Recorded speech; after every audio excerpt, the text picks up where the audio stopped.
Oh, I do think that white people are absolutely jealous of black people, specifically with the community, and also with like fashion and music and everything else that is appropriated. But by design of what whiteness is, it inherently lacks community. And I think we're absolutely jealous of that. And I've heard biracial people say that they do see that difference in their own families. Why do white people resent black excellence? Let's talk about it. Not all white people are racist, obviously, but there is a specific subset for whom black excellence seems like a personal affront to them, right? It really bothers them when black people succeed. Hello, brothers and sisters. I really hope you're all doing fine from wherever you're watching me from. Now, the myth and the idea of white superiority has started collapsing, and this is going to affect most of the white folks. Now, most of them cannot afford basic commodities as we talk.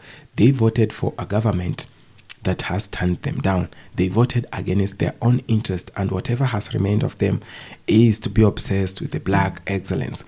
Why are the black folks still silent and exceeding well in this hard economy? So let's watch this video, then have a really quick discussion at the end of it. Thank you so much. Because in addition to European cultures being more individualistic than cultures from Africa, South America, and indigenous North American cultures, the invention of whiteness in America erased a lot of ties to actual culture. So when I say like white people, black community, I'm not talking about like Polish people or German people or Irish people. As I explain in my book, I just wrote the intro and I'm working on the conclusion today. Y'all keep me in your prayers. In the course of human history, white is a relatively new term. As we discussed in the introduction to this book, white is a North American term emerging from the 1600s as a term to justify the enslavement of Africans and squelch revolts from poor Europeans and indentured servants.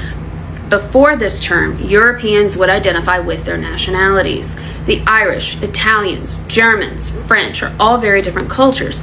Thus, there is not the same communal tie to whiteness as there is for people from other communities.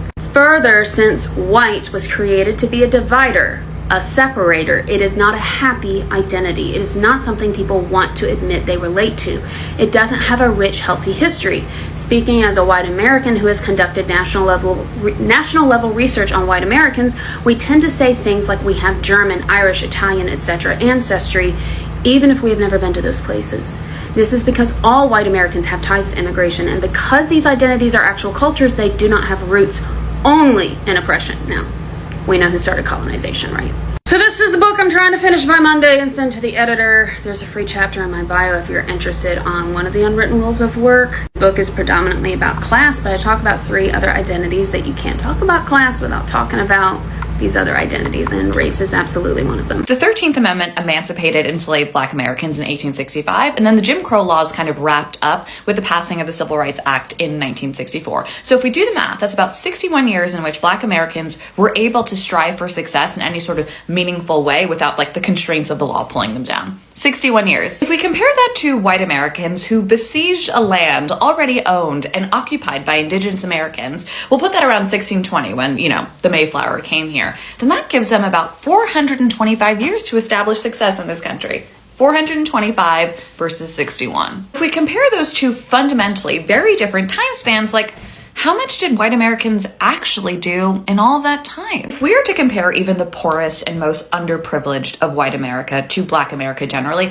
it is clear that white Americans are born way past the start line, right? By that I mean, by like nature of being white in American society, you do benefit from all sorts of privileges. And like, to be frank, you're not exhausted by the horrible experience of facing racism on a daily basis, right? You do have a ton of privileges. So I imagine existing in this bubble of privilege that you like totally deny, the existence of black people for whom success is like second nature when it comes so easily and so readily, even though you've only had 61 years to achieve it. I imagine that's exhausting and frustrating. I imagine it makes people feel super, super inferior and hurts certain people's tiny, tiny little egos. And what do they blame that deep, deep psychic pain on? Well, of course, DEI and critical race theory and affirmative action. So I guess the question is, what might help those white Americans who just so strongly detest black excellence? Like, what will help you? And for that, I would suggest like a lot of therapy, like a ton of therapy. And I would also just suggest that we open the schools, right? We teach people history. Yeah, maybe? Okay, bye! As white people, is our deepest fear that we are inadequate? Or is our deepest fear that Black excellence is powerful beyond measure? It is their light, not their darkness, that most frightens us. We ask ourselves, who are they to be brilliant, gorgeous, talented, fabulous? Actually, who are they not to be? Look honestly, and you will see how they demonstrate love as a reflection of our unwarranted hate. Our playing God does not serve the world.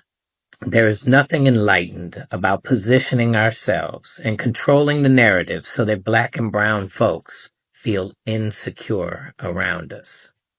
We are all meant to shine as children do. We were born to manifest the glory of the Spirit that is within us. And it's not just in some of us, it's in all of us, no matter what your skin tone is. And as we let our own light shine, by atoning for and repairing the harm of our ways, as we learn to serve and see the true greatness of Aboriginal and Indigenous cultures and human beings around us, we unconsciously give white people around the planet the permission to do the same. As we are liberated from our own fears, our presence automatically liberates others. From this point, we can build a new world that is connected to the planet and each other. Together, humanity is achievable. I think white people think that other people want to be them. I think they think other people want to be white. They actually think that people are looking at them, ordering Charlie Kirk's at Starbucks in a show of solidarity, and thinking, God, I wish that was fucking me. They think people want to be like them. Bro, nobody wants to be like white people. What? Bro, what are you talking about, man? In every lifetime, if I ever got reincarnated, I would choose to be Black. This video is so funny because it is true. Like, white people think that they are the norm, the status quo, and that they are the blueprint for things, and everything outside of the scope of being white is not normal. And I can speak boldly for the majority of Black people on earth, that I will say 99.999% of Black people. In every lifetime, if I ever got reincarnated, I would choose to be Black. With everything that we experience in the world, with everything, all the history we have, all the racism, microaggressions, macroaggressions existing in this world, having to prove yourself, being better than everybody just to get an equal level playing field, I would always choose to be Black. I couldn't imagine not having 20 cousins, having fake cousins, being communal, going to church, having growing up in my grandmother's house, having dinner at my grandma's house, having a drunk uncle that has hoop dreams at 50 who used to be a rapper. I couldn't imagine not having all the things that bring me together as a Black person with other Black people. Seasoned food, rhythm, music, clothes, swag, style. Impact. I just could not imagine not being this person. So if you're watching this and you're white and you really think that you are the blueprint because the world has told you so, that's a lie, bro. It's a lie.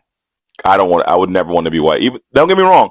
There are some people out there that have issues internally, self-hatred, and that's due to our history in this land and the world. But the majority of us would always choose to be melanated in the next lifetime. Have a wonderful day.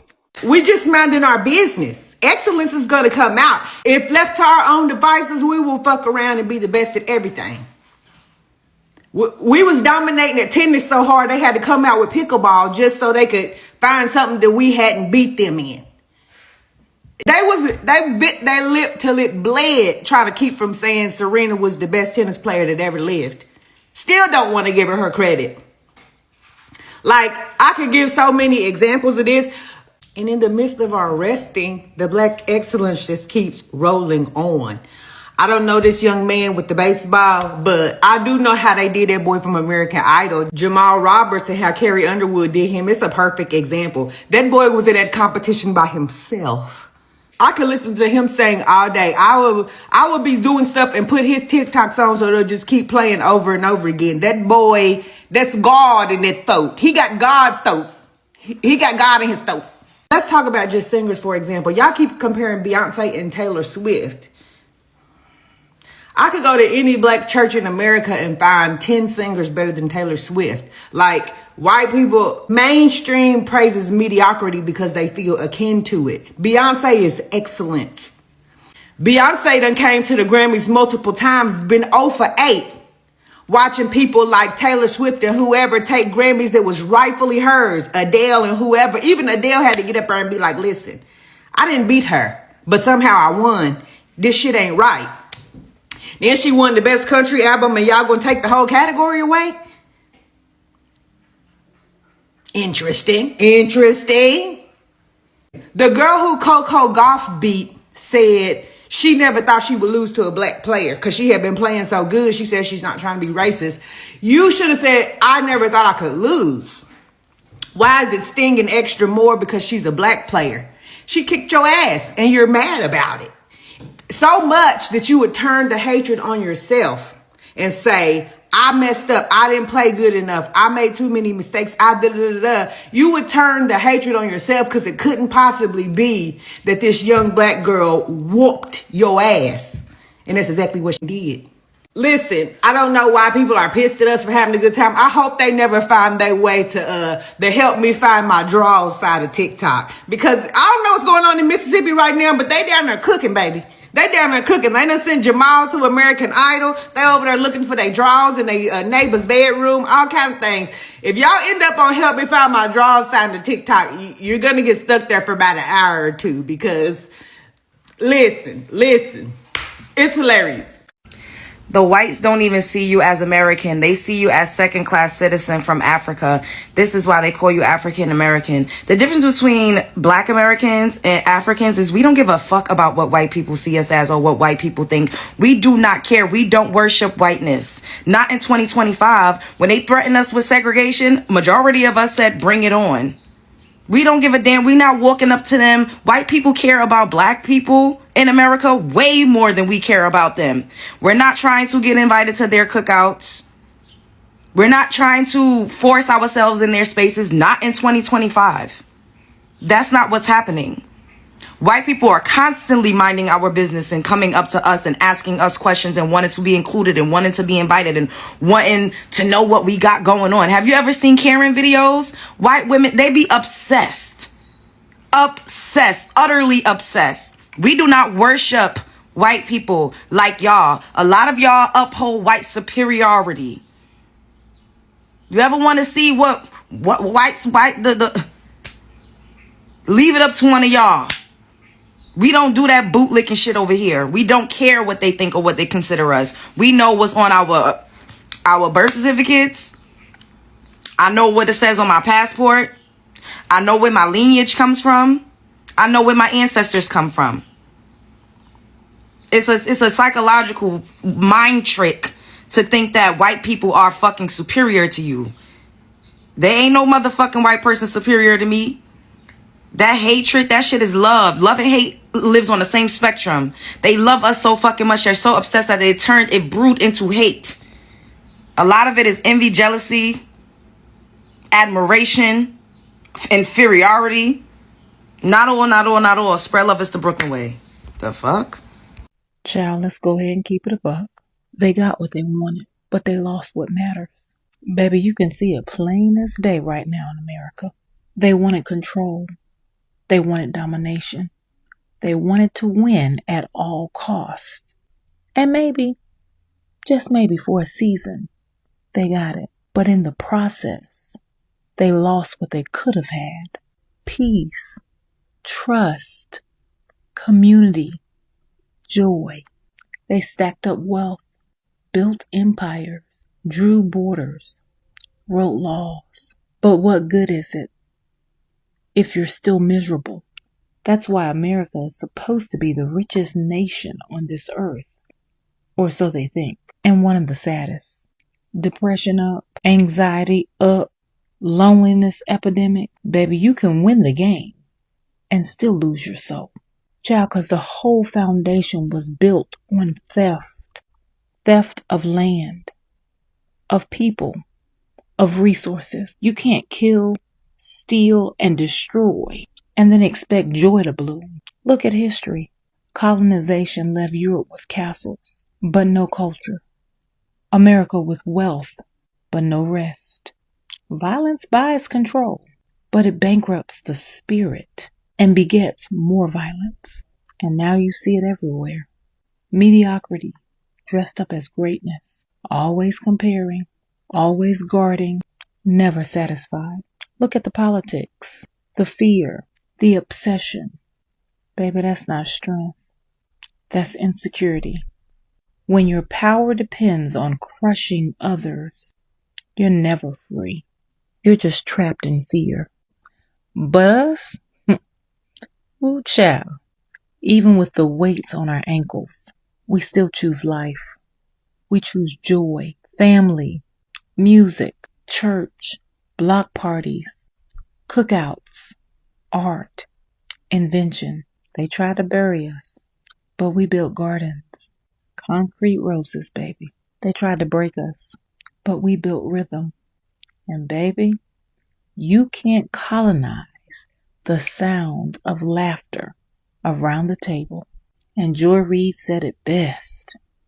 Why y'all so angry? You got everything. No, baby. They may have things, but they lost what matters. Would you really trade your joy, your people, your peace for trophies? See, they got what they wanted. But we kept what matters. We kept each other. We kept community, the village. We kept joy. And that's the reason behind the anger. Because our joy is the one thing they can't recreate, can't manufacture, can't steal. Baby, the ancestors knew what they were talking about.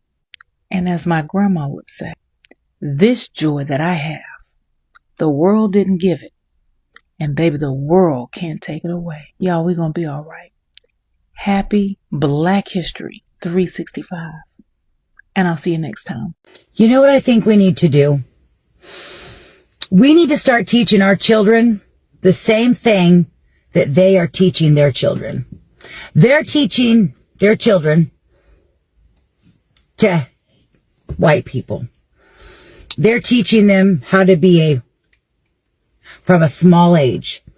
And our little white children are growing up and going out into this world not prepared, feeling guilty, thinking that there's something wrong with them. And I know that it probably sounds a little out there, but our little one, they need to be prepared what could happen to them in certain situations. These people say they're the ones that live in fear, and they're the ones that are scared, and there's all these sundown towns, and everyone's against them, when we all actually know the truth. And our kids and our family members and just people that are not aware of what's really out there working against us, they need to know. And don't feel bad for going to people that you love and care about and saying, hey, don't go to these big festivals in cities. Don't go where there are large groups of these people. Don't go there, because you don't know what could happen. Because I'll tell you this right now, when I do have grandkids, I'm going to make sure that they don't have an ounce of white. I'm going to make sure that they know that they have done nothing wrong, and not to let anyone in this world convince them that they are less than anyone else due to their... I think that that's fair. I do. I genuinely think that that's fair, because what we've been witnessing over the last 10, 20, 30 years is there's been so much white guilt, and it absolutely aggravates me when I see that. And one of the reasons why it aggravates me is because when I see all of these people running around with white guilt that has never actually experienced or done anything to anybody else, or they weren't a part of being a slave owner or something like that. when I see these people running around, usually what they do is they just enable bad behavior. And what happens is they start to become overly liberal because they are looking to be an apologist. They're looking to make other people feel good. And it's so fake and it's weak and it's phony.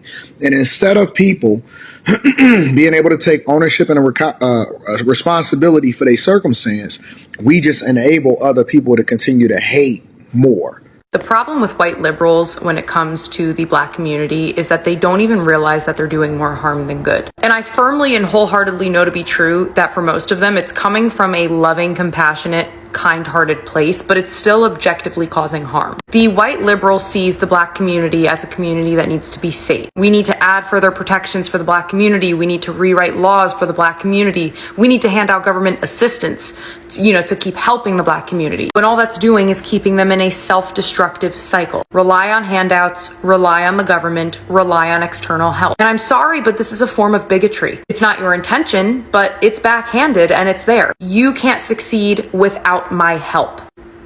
That's racism. Not one of the messages in the liberal policy for the Black community is, you are great on your own, you just need to see it. And that's what conservatives have been trying to say for years and years. You don't need liberals in office or an immense amount of government assistance to be great. You are great. Just get out of your own way. Get out of the influence that makes you feel like you don't have a place in this world outside of your community, outside of drinking or drugs or music. And if this wasn't the truth, then why do we have Black doctors, Black scientists, Black authors, Black surgeons, Black engineers, Black professors, Black teachers? Hell, we had a Black president who wouldn't have been elected without the white vote. The only thing stopping the Black community from being the best it can possibly be is liberal ideology. Instead of passing out standards to the Black community, all you do is pass out sympathy. And you excuse destructive choices just so they don't feel excluded from your love. And again, I know it's coming from a good place, but that's not allyship. I know that the Black community has an incredibly dark past, but so do most cultures and races. The Jewish community survived a genocide and rebuilt their entire country with some of the smartest people on the planet. The Asian community were thrown in internment camps, millions of them. And they rebuilt, and again, now they're dominating most of our professional world and our universities. There is no reason that the Black community cannot do the same. The only thing stopping them is you, the white liberal, convincing them that without your assistance, they can't rebuild like those other communities did. You convince them every single day that they are too weak, too broken, and too damaged and traumatized to do anything on their own. And you don't think that's a form of holding someone back? Happy Black History Month, folks. Yeah, I'm a white guy, but I try and celebrate Black excellence in my classroom and in my life regularly. So, this month for Black History Month, I take a break from my genetics unit and have students focus on Black excellence in STEM. Let me show you what I do. I start by wearing this shirt to school on the day we start the project.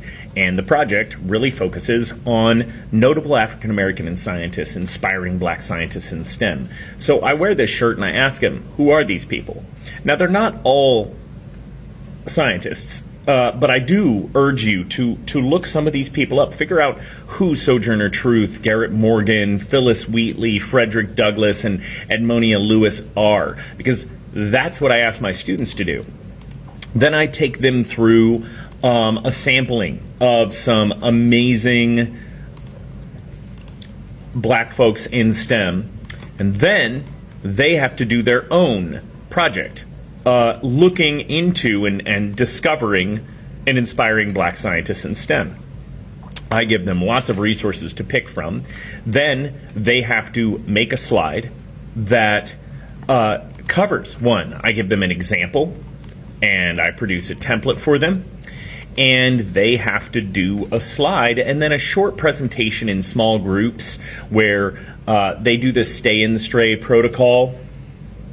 What that looks like is students are going to give tiny presentations to groups of like 5 other students. And what they do is they stay at their computer for one turn and everybody else gets up and strays around. So it's like at each group, one student stays and the other 4 to 5 students get up and move around and go sit down with someone, and that one person who stayed kind of presents about their slide and their scientists. They only have to spend like 2 to 3 minutes doing it, and then I say, okay, let's stay and stray. This time I want the next person to stay and everybody else is going to stray. And that way they do small kind of low stakes presentations. They all get to learn about what someone else researched, and I feel like it really makes it impactful and personal. And again, the presentation aspect isn't big and scary. You're not standing up in front of the class. It's also not boring for everybody, like, oh, someone else. They're moving around, they're talking to friends,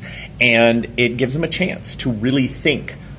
Now, what I follow this up with is, okay, we've really looked at African Americans in STEM. Now I want you to do this for yourself. Pick anyone from your racial, cultural, ethnic, national background, or someone of the same, who has similar conditions or background to you, and you're going to do a similar profile on them. Doesn't have to be an African American scientist. So first I focus on Black excellence, and then I say, hey, look at yourself. What about you can you imagine excellence in?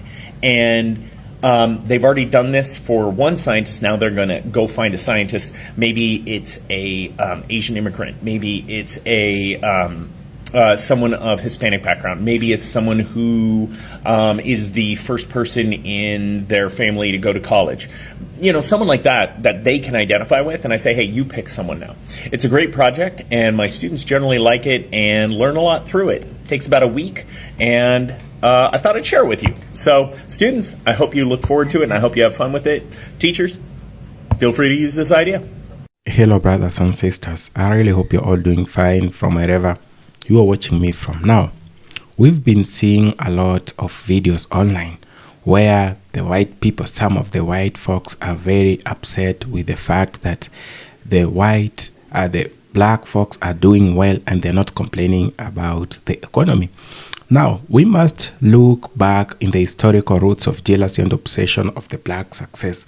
You know, most of the black people are believed that they will never achieve excellence in the United States of America, in UK, or in Europe. They were seen as slaves, and they were seen as people who were very inferior, and all they could do is work in the farms and do the dirty jobs for their white masters. But things are now changing, and tables have turned around so fast that we are seeing a lot of black Americans and black people across the world starting to achieve success despite the barriers that they have had in these places, that they were created to contradict everything that is happening at the moment. Now, the myth of white superiority started collapsing, and you can all feel it, you can all see it, that white supremacy, the fact that if you are born white guarantees you to be a successful person because of the privileges you enjoy, is now collapsing. Most of the people who actually were rooting for success in the white community without much effort, they are seeing strange things at the moment. The same governments they have been voting in, the governments that are really cared about their interests, are no longer doing the same. And this shows us how much some of them are now collapsing. They never thought this time was going to come when the black excellence was going to exceed whatever they actually expected of the black community. Now, the idea that black people could thrive on their own exposed the lie that whites are naturally dominant. You know, for a very long time, the black community was expected to beg for loans. It was expected to beg for bailouts from the government. It was expected for them to live on grants and aid from the government. Now, years have gone by and things are changing super fast. The same people who they thought they were must to rely on the government and help from other people are now doing it themselves. Now look at sports. Go look at the NBA. Now go look at so many other things that are happening. Look at athletes Look at very many sports that are taking place. Look at the fields in engineering. Look at the fields in innovations. Doctors, lawyers, nurses, all these fields are now dominated by the black community. The fact that they continue achieving without caring who feels what about them and who does what about them is one very important thing I have come to learn. That there was a lie that the black community could not stand on their own, that they must depend on the white majority to survive, that the benevolent government must come in and help them survive. In the US, the conditions were set for them to fail, but see, they are doing it in a way that no one saw it coming.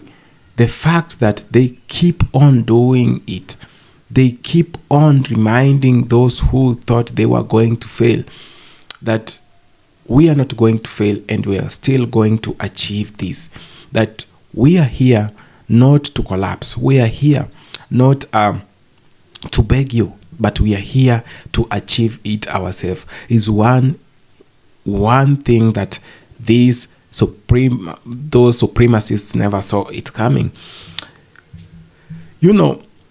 Some of the white folks were taught that being white guarantees power and privilege, and that you don't need to work hard because you are born in a privileged race. You are born a very privileged and guaranteed of success. Now, this is not whatever is happening at the moment, because most of them who believed that that was the case are now begging for help from the government. They are now begging for bailouts because they are going bankrupt. But guess who is not going bankrupt? Guess who is adapted to the hardships that have been in Europe and the US for a very long time? This is one of the shocking moments I've ever experienced. But everyone saw this coming. Everyone did feel this coming. The fact that most of them went to vote for deportations, they went to vote against their own interests. The deportations have turned against them. See, the government is now using the ICE team to deport illegal immigrants. The same illegal immigrants offered a big help in the labor industry. Go look at their farms now. Go look at their stores now. They cannot simply get someone to work for them at that cheaper price. They thought the black community was going to show up and work for them. But what happened? The black community is minding their business and they have their jobs. They do not mind. They do not mind getting to laugh about all that is happening in the US right now. And this tells you a lot, brothers and sisters, that never ever should you go to choose a side in the political class to oppress someone, or to give revenge to someone, or just because you hate them. This is whatever happened in 2024. Most of them, out of hatred, they wanted to punish other groups of people. But see whatever has happened. Most of the white farmers are now crying out for help from the black farmers to the government to bail them out.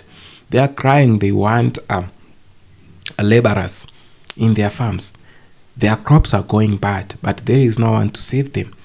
These are the things that no one saw coming, because when you're acting out of jealous and when you ever think that racism is cheap, this is whatever happened.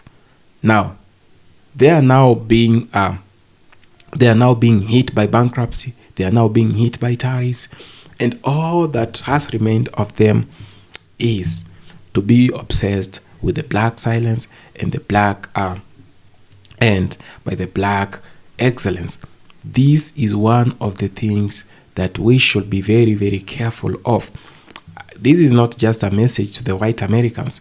This is a message to the black, brown, and any other person who acts out of jealousy, who will go as far as voting against their own interests, thinking they're punishing someone else.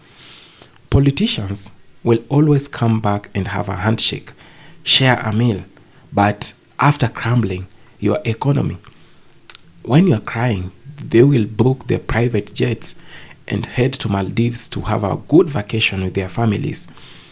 You will be left there.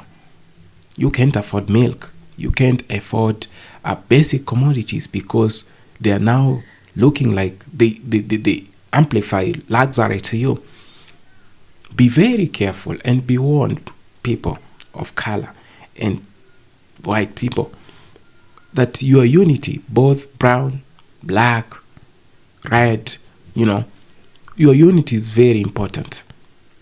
White and brown, white and black, your unity is very important.